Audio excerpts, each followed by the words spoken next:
Thanks for listening to Vermont Edition. I'm Andrea Lorian, one of the producers on the show, and what you're about to listen to has been edited for clarity and brevity. Thanks for listening, and enjoy.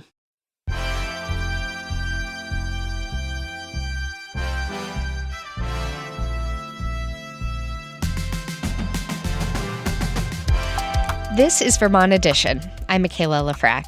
When someone asks you about your identity, what do you say? I say I'm female, Jewish, heterosexual, middle-aged, a mom, a journalist, and I'm white.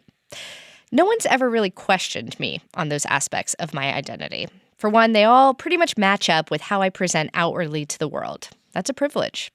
How we feel about ourselves doesn't always track with how the world sees us. In the past decade or so, many of us have gotten more comfortable with discussing identity and how fluid it can be. We've had a number of news events and broader cultural conversations to thank for that. But every big cultural moment can be traced back to real flesh and blood people like Rachel Dolezal. In 2015, Dolezal was the president of the NAACP chapter in Spokane, Washington. She granted an interview to a local news reporter about alleged race-related hate crimes against her and her family. The interview took a turn when the reporter asked her, "Are you African American?" She described that pivotal moment in her book, in full color, Finding My Place in a Black and White World, which came out in 2017. Here she is reading from that book.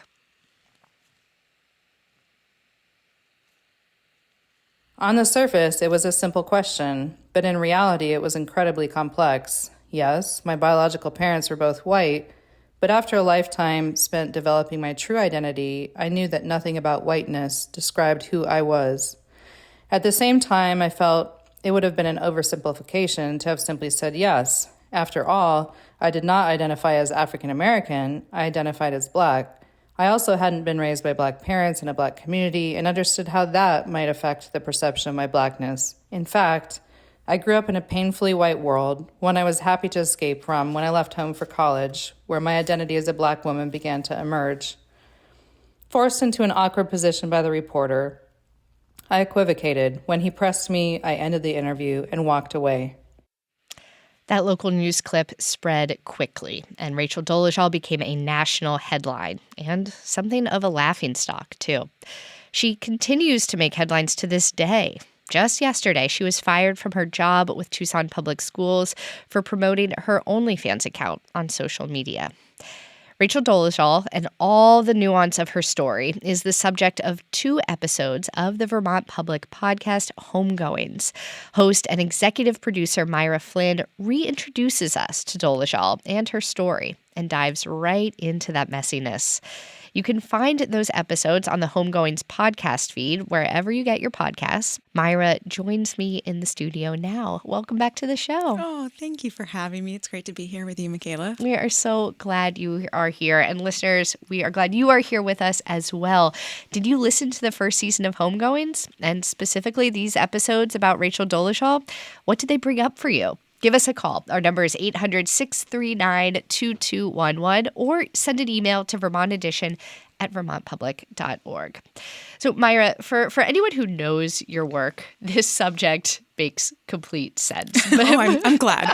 But for our listeners who don't know Homegoings, can you tell us just a little bit about what the show is and why a conversation about someone like Rachel makes sense for it? Yeah. Well, Homegoings was born, kind of in this time where I feel like we were having a racial reckoning that never totally reckoned. Like, were we reckoning? Yeah. I still can't decide. And there was a lot of rhetoric going around, people, armchair therapists, like people trying to figure out how to fix this thing called, racism, which as a Black person was very strange because it was like, well, this has been going on a long time now, right? Mm. But it was cool to see the conversation sparking. That being said, they still seemed pretty binary. A lot of words like black, white, love, hate, good, bad. And that's not how human beings are. We're varied. We're fluid, as you said earlier. How we identify is not always something that you can assume anymore. How we vote is not something that you can assume. And so I wanted to have a conversation on my show about race from a very nuanced perspective, where it was humanity first. Humanizing is like the top goal. And just kind of unpacking how messy, like you said, and varied we can be as human beings, no matter our race, no matter where we come from.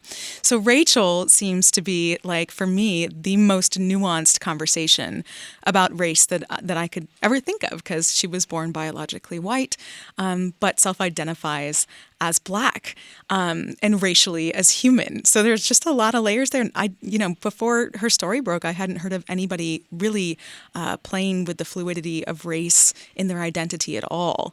It only seemed to show up in gender identities. So for me, it was worth, bringing back. Yeah. Well, in this episode, in these 2 episodes, you bring in a variety of voices. So you discuss your own feelings about race, racial identity, your own background. We will hear in just a little bit on this show from 2 folks who were part of those conversations with you. We also heard from our colleague Jane Lindholm in the episodes. And you talk with Rachel Dolezal herself. What was it like scoring that interview? I can imagine she's very, very wary of the media. Yes. Well, that's what it was like. Yeah. I mean, the piece that you just brought up from her book, what comes after she stopped speaking was just the fallout for her life, the impact on her life from what happened of turning away from the camera and not answering the question as the president of the NAACP chapter in Spokane, Washington. To say nothing when asked if you're African American feels like a very big deal. But the fallout from that was that she couldn't work. She, was ostracized from all communities, Black communities, white communities, and you'll learn once you listen to the episode, had a lot of fallout with her own family as well. And so it was scary to approach her, I think. Like, I was interested in the nuance of her humanity, but would she trust that? So it took a really long time to get the interview, a lot of back and forth, a lot of conversations, a lot of building trust. And also, I still have a lot of pushback in the episode.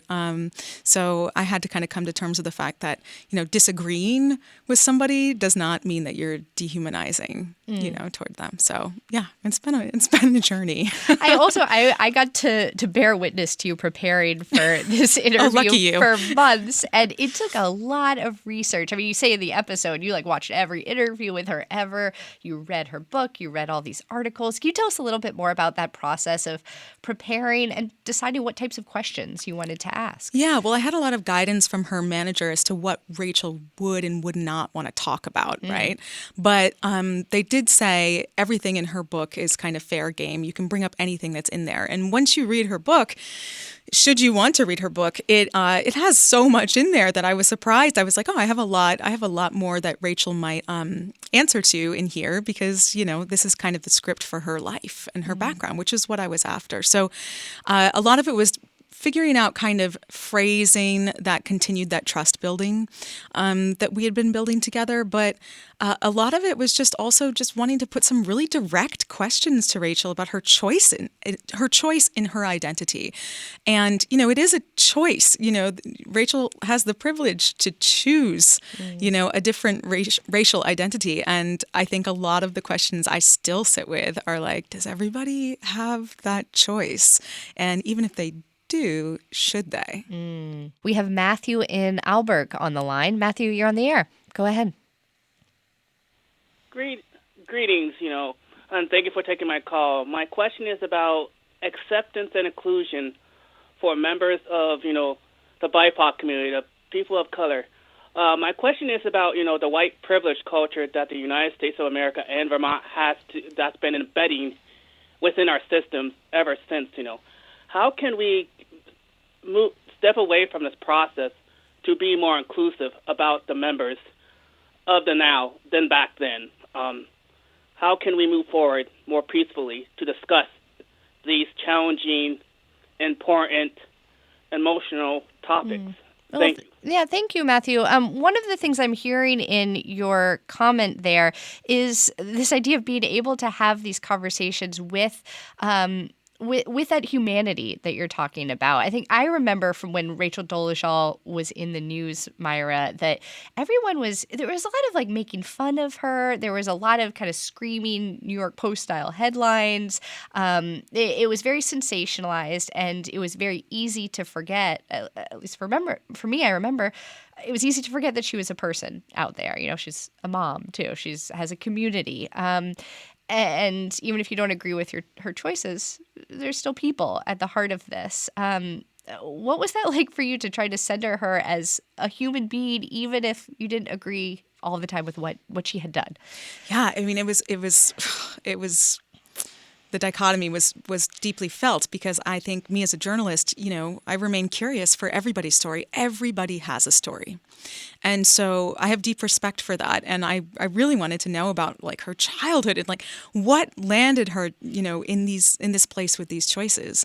But as a Black woman, right, there's this whole other side of feelings. My eyebrows went straight up to the ceiling because, yeah, I mean, so much of what and I don't want to speak for everyone, but many of us BIPOC people feel that we know about our race it's inherited, and it's also a source of pride and also a source of survival.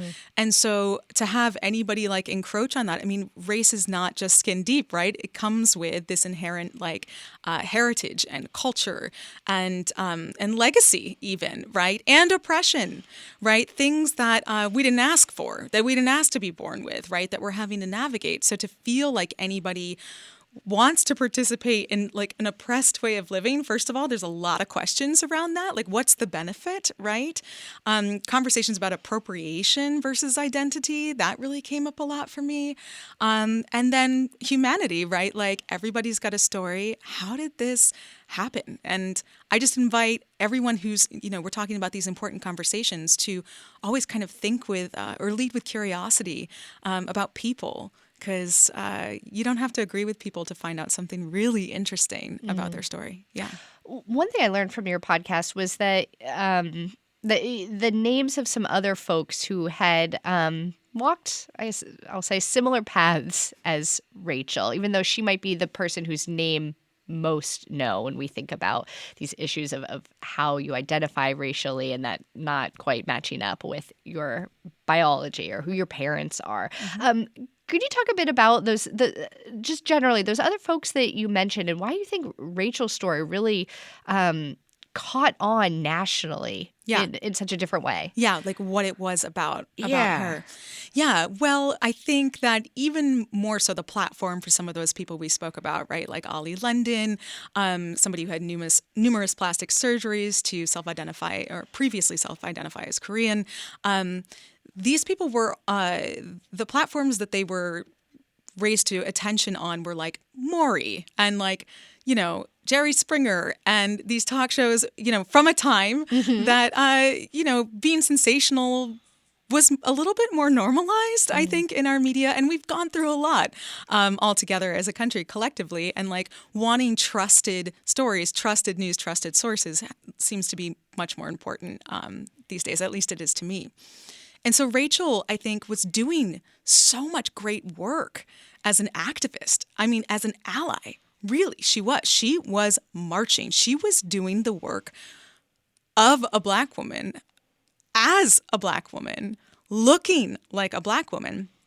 And so I think two things. One is it's a white person entering into and claiming Black identity, which historically white people claiming Blackness and laying claim to Blackness is very problematic. And also coupled with, but she's so good at what she's doing. And like, we really need a Rachel, right? We really need an ally that's doing that kind of work. So I think there was that rub there of like, what do you do? I mean, Rachel says it right in the episode that we'll listen to soon, but you know, she says, what are you going to do with the individual? Like, I'm not going anywhere. I'm here. And there are more people who think like me. So maybe I hope not to upset anybody with this, but this is why I'm curious. Like, is the idea of race an archaic classification? Have we gotten there? is it fluid? Can it be? It is something that brings up like straight rage and curiosity and sometimes like joy for the freedom of it all at the same time. And I think the response from some people I really admire has been that, like, thank you for making this and I hate you for making this. And I kind of love that response. She brings out something in us that we don't know what to do with. And that's right where Homegoings thrives. Yes, that's where I live, in those waters. We do have to pause here for a quick break, but when we come back, Myra Flynn and I will be joined by Kwame Dankwa of 95XXX and Rutland NAACP President Mia Schultz to take this conversation even further. You're listening to Vermont Edition. Stay with us. Welcome back to Vermont Edition. I'm Mikaela Lefrak. Today on the show, we are joined by Myra Flynn, the host and executive producer of Vermont Public's podcast, Homegoings.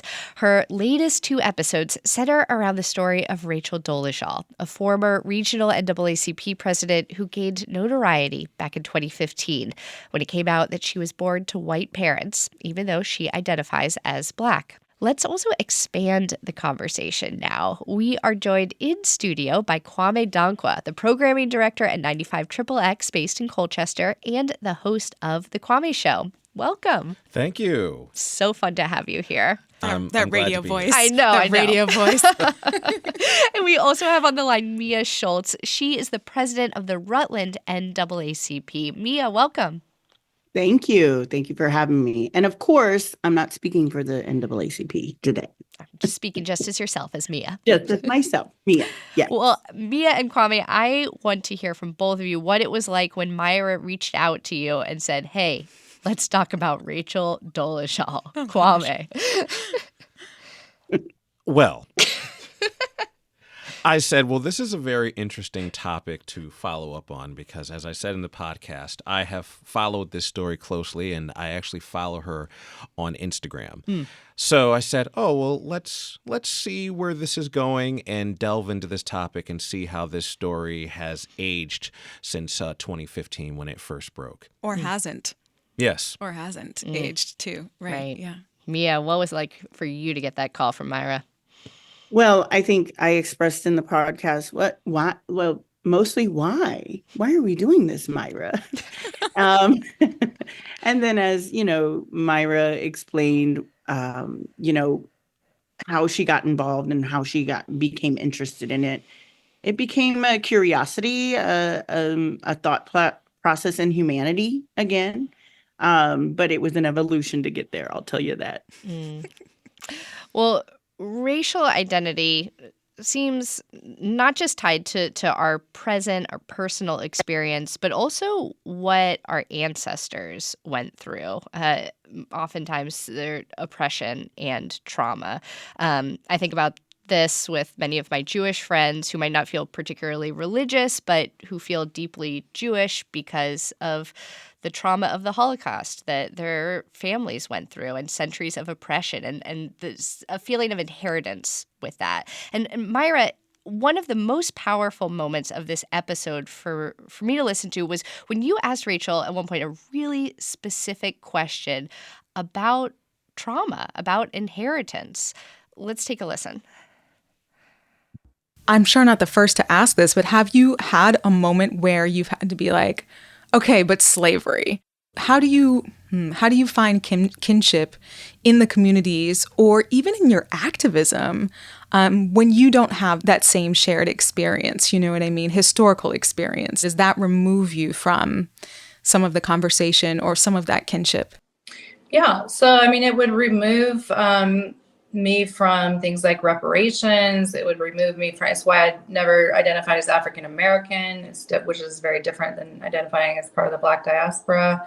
So I think that there needs to be some nuance in terms of how racism affects everyday lived experience for people who may not be African American. I think it comes down to yes, there are Black people in America who are not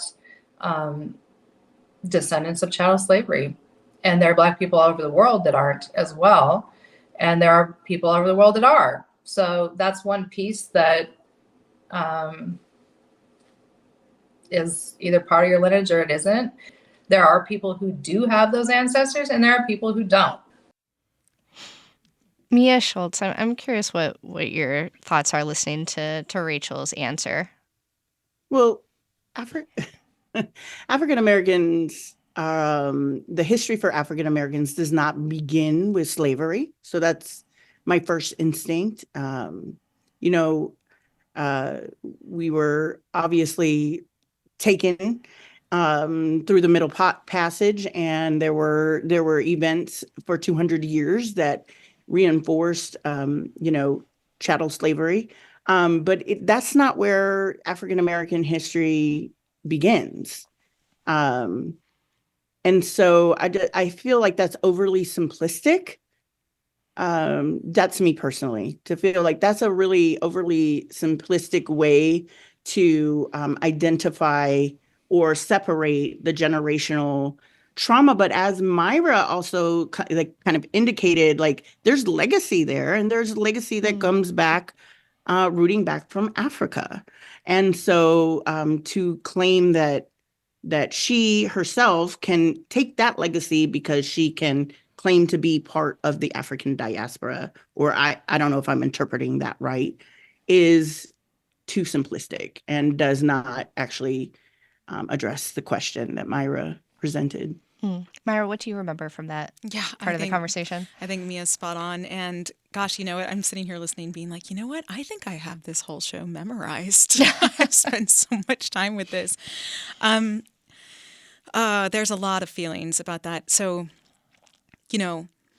Rachel does not identify as this, to quote her, does not identify as African American. She identifies as part of the Black diaspora. And a lot of what she says is, we're all the human race, but we all, if you look far enough back, we all come from a Black mother somewhere in Africa. And you essentially get to decide your proximity to that. And so, okay, fine. But there are certain parts of being Black American that, historically cannot be shared.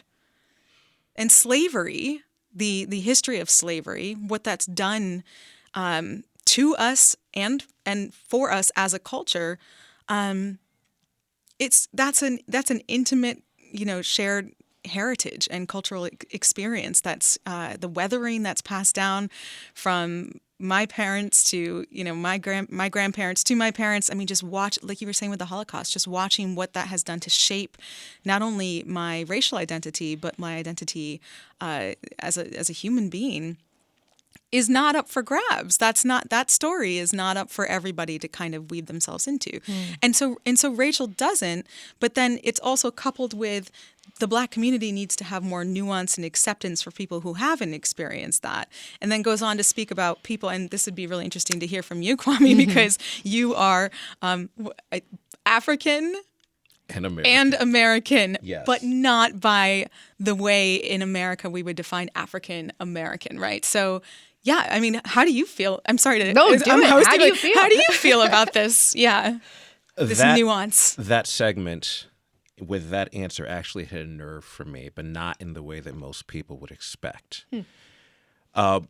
Growing up with my American family, I was able to observe and absorb all of the traditions that most African American families would have. But then visiting my Ghanaian family and seeing the separation and the outright things that were said that were pretty much told to me that my African American side is not looked at as equal to my Ghanaian African side.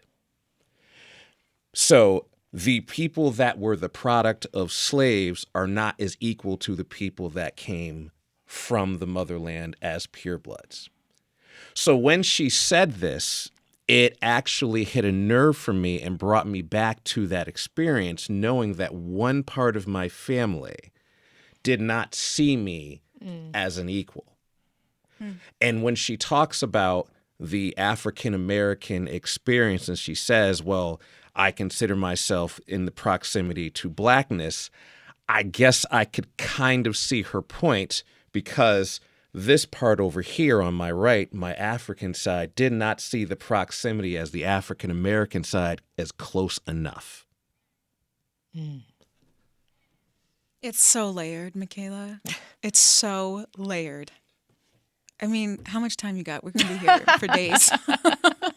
Well, let's bring in some calls. We have some folks on the line who I think would love to weigh in on these layers. We'll start with John in Waterford. John, you're on the air. Go ahead. Hi. Thanks for taking the call. Yes, I consider myself a pretty open-minded person, but I got to say that this particular conversation sort of seems to make it very difficult to sort of keep up. From gender to race, these divisions, putting people in silos. It seems like it's becoming quite divisive and, very, very difficult, again, to keep up, from Ketanji Brown Jackson not defining what a woman is to now we're at a place where a white woman can do a good job as a black woman, but as the guest mentioned, they may hate her for it.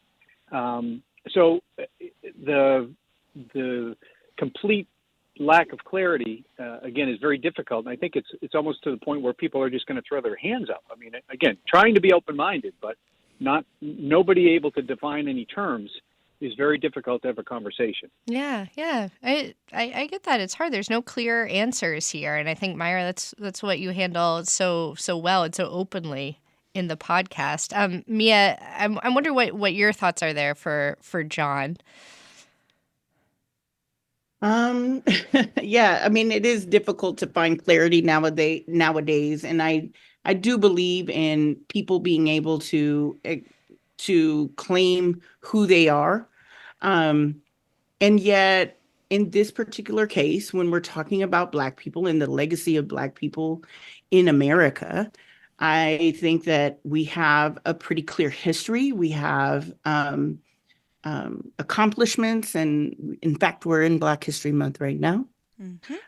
Where we celebrate those accomplishments of people who have been subjugated over hundreds and hundreds of years in this nation.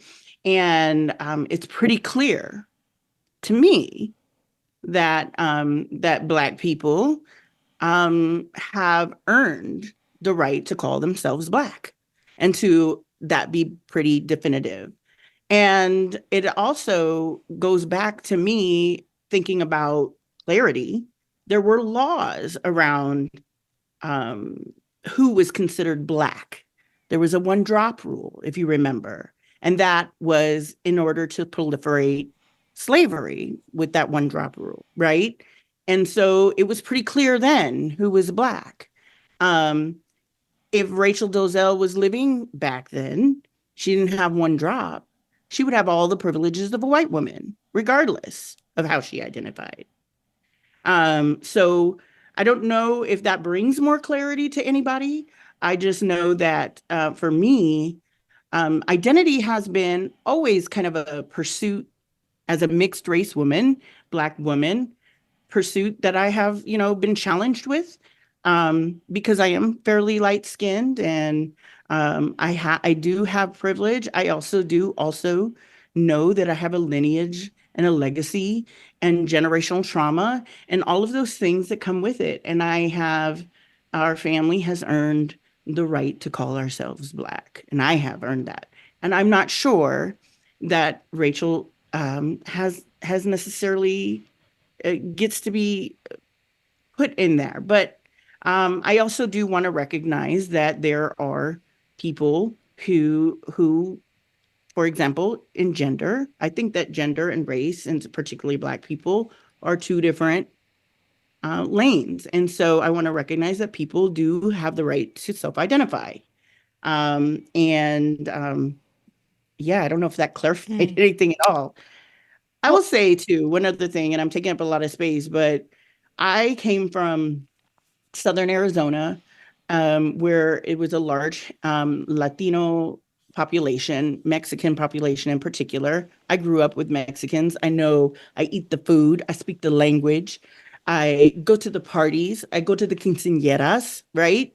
I am very invested in Mexican culture And yet there is not one drop of Mexican in me. And I would never claim to be part of to be Mexican. I would never claim to do that. And so this is coming, if we're looking at our humanity, I'm just looking at, we can look at Rachel's humanity as a person and where is this coming from, but also looking at the humanity of us as Black people. Mia, one thing that you said about those differences between racial identity and gender identity reminded me of an email that we got ahead of today's show from Lane in Berry City. I'm going to read that here. Lane writes, I am a white trans person who feels a deep sense of responsibility for understanding my work in racial justice work. There's a huge difference between identifying as transgender and identifying as, quote, transracial. And the difference is the difference is whiteness. White racial identity was invented for oppressive purposes, to lure working class people with European ancestry into a sense of solidarity with the ruling class. However, people and groups who enjoy white privilege have ethnicities and pre-colonial histories that do include rich traditions, rituals, and practices. As a white person with Jewish, Scandinavian, and Irish heritage, I find meaning and belonging in learning about my ancestral traditions. But as I reclaim those ethnic traditions, I cannot pretend that I'm not also racially white. That's a different thing that is about structural privilege, and it comes with responsibility. I wish Rachel would turn towards her people and away from the super white practice of claiming what's not hers. On that, I'm going to just pause for a second because we got lots of folks on the line who are waiting patiently. Let's bring in one more. Rowan in Walden is on the line. Rowan, you're on the air. Go ahead. Hi, thanks. I think the missing part of the narrative that I'm hearing as we look for clarity is that why are there Rachels and why are people taking such what seem like odd stances about who they are? And I think in the U.S. it's because we lack meaning. I'm a psychotherapist, by the way, so this is my business to talk about meaning.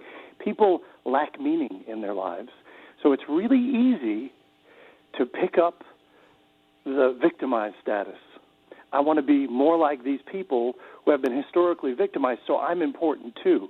And that in and of itself is a racially dominant idea, that I can switch and take as much I want from this culture and that culture, but primarily because it's in the mode of victimization. And you can't take that, to your guest's point, you can't take that away from people that were brought here in chains. You can never take that from them. And the idea that you can code switch and do it is offensive. And I think it's because, that's fine, we all deal with offensive people all day, and it's because people lack meaning in their own humanity. Because, by the way, the idea of a white race, a Caucasoid race, the Negroid race, the Mongoloid race, these were completely false. They don't exist. Rowan, I'm going to jump in here because I just want to make sure our guests can have a chance to respond to what you've brought up before we have to take a break.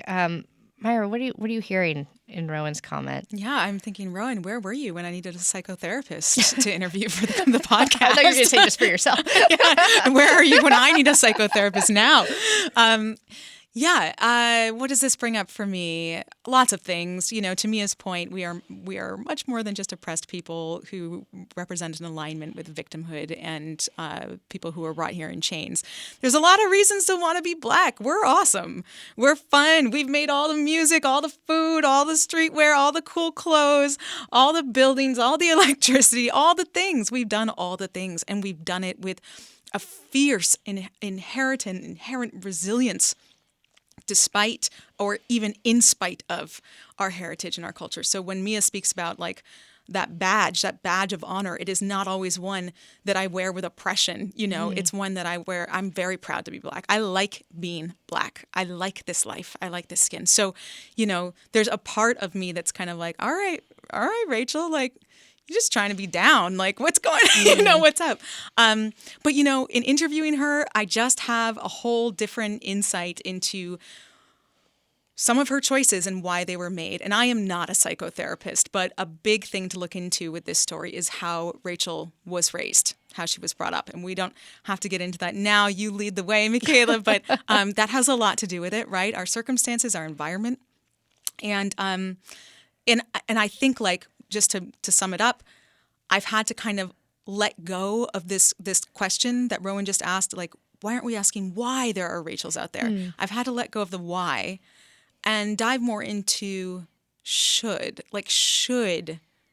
this be allowed? Should this be accepted? Should this be okay? Because everybody is going to have a different why, right? It's totally subjective and circumstantial and environmental. We have just a minute before we have to take a break, but Kwame, I'd love your thoughts here too. Do you think about that question of why Rachel did what she did? Or are you coming from where Myra is? Let's move on to the should. Should this be accepted? I think that we should move on to the should. That's in my opinion, because asking people why will never get us an answer that is satisfactory. So in embracing other people and trying to move forward as a society, we have to ask the question, what are our clear rules going to be as a society, and how far are we going to go before we have to give up what we know is true to accept someone's believed identity? And what harm is it doing? I'll just add that. And what harm is it doing? Yeah. Lots more to get to. We do need to take one more short break. You're listening to Vermont Edition. Stay with us. Welcome back to Vermont Edition. I'm Mikaela Lefrak. If you're just joining us, our guests today are Myra Flynn, the host and executive producer of the podcast and show Homegoings, Kwame Dankwa, the programming director at 95XXX and host of The Kwame Show, and Mia Schultz, the president of the Rutland NAACP. Our conversation today is around identity, and specifically racial identity. It's inspired by the latest 2 episodes of Homegoings about Rachel Dolezal. She was a former NAACP president in Washington State who gained notoriety in 2015 when it came out she was born to white parents, even though she still identifies as Black. Let's go right back to the phones. We have Madison on the line in Burlington. Madison, you're on the air. Go ahead. All right. Thank you so much. Kwame, you talked about basically how your identity was policed as someone who was Ghanaian. And I think about during COVID and Clubhouse came out, if you remember that. Stefan Gillum invited me to a mixed with Black Clubhouse. And the first Clubhouse that I participated in, and it was, for biracial folks, we were traumatized because someone who identified as being mono, black, basically came in and told us that we weren't. And so there was policing there on our proximity to Blackness. And unfortunately, I find myself in the same position as a biracial Black person where, yes, I am absolutely not white, but there are often times when the Black community is telling me, well, not really. And my own Blackness is policed. So just going to leave that there for you folks to discuss. And thank you. Thank you. Mia, I feel like that hits on a point that you made earlier as well. What are your thoughts hearing Madison there talking about that policing? Yeah, I've experienced the same thing, Madison. And I think I was listening in on the same Clubhouse at the time. And I wrestle with it because I do understand as having, my partner is very dark skinned. My kids are darker skinned even than I am. And I do see that they have a different experience than I do in many ways. And so I do understand in some ways that policing comes from a place of, an experience and a lens. And so I try to find my privilege, try to find understand the history and the lens that the people around me might be experiencing who are darker skinned. And yet the only place where I have really been policed around my identity is here in Vermont. When I'm around Black people in California, in Florida, in the South, they just accept me as Black. But when I have been in Vermont, there has been more of a distinction, including by white people who say that I am not Black enough to be able to speak about Black people. So, policing happens from all angles, and I can understand it coming from darker skinned people, but it doesn't make it right. I'm not endorsing it. I'm just saying that it comes from a lens of real trauma, and I try to be considerate of that. And still, I know who I am. At the end of the day, I know who I am. I know who my father is. I know who my grandparents are, and I know what they experienced. And that is what I have to center myself in. Mia, I know you're joining us by Zoom right now, but you're getting some snaps in the studio. Yes, I'm over here snapping like all the time, everything Mia says. Let's go back to the phones. We have Jules in South Burlington on the air. Jules, go ahead.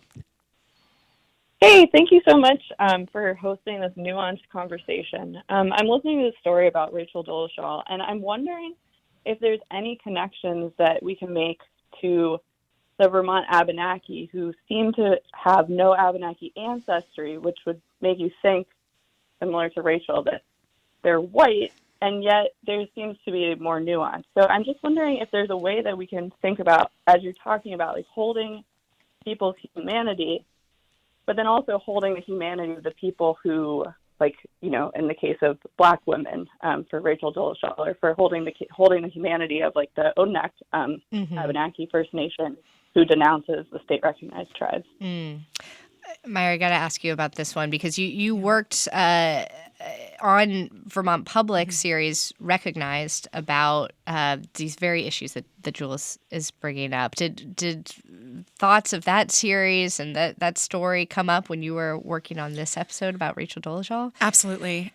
Yeah, I was a sensitivity editor on that piece by Elodie Reed and Brave Little State. It's so awesome, if folks haven't listened to it, to just learn so much about this exact topic because I feel like I didn't know a lot of what was happening. Like, where are these conversations happening?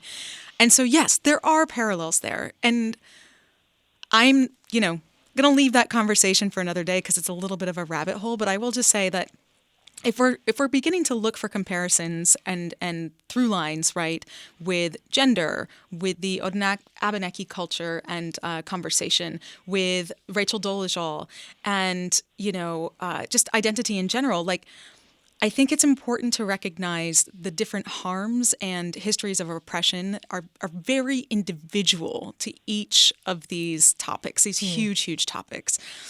The legacy of oppression and trauma in Black American culture is one that is incredibly unique, as we are, to my knowledge, the only forced immigrants in this country. Now, we can pull that apart. There's all sorts of ways to look at the word forced, but the dependency, right? The dependency that was there on white people, white culture, to be able to survive while being, lynched, raped, whipped, abused. This legacy makes our thriving so important. It makes not just our surviving now, but our thriving, our excellence, how we got out of that and what we've done since, so important. But it also makes slavery America's like deepest wound and regret and shame in a lot of ways. And so to have a white person enter that space and claim that space means something different than it would in all of the other communities that we're listing.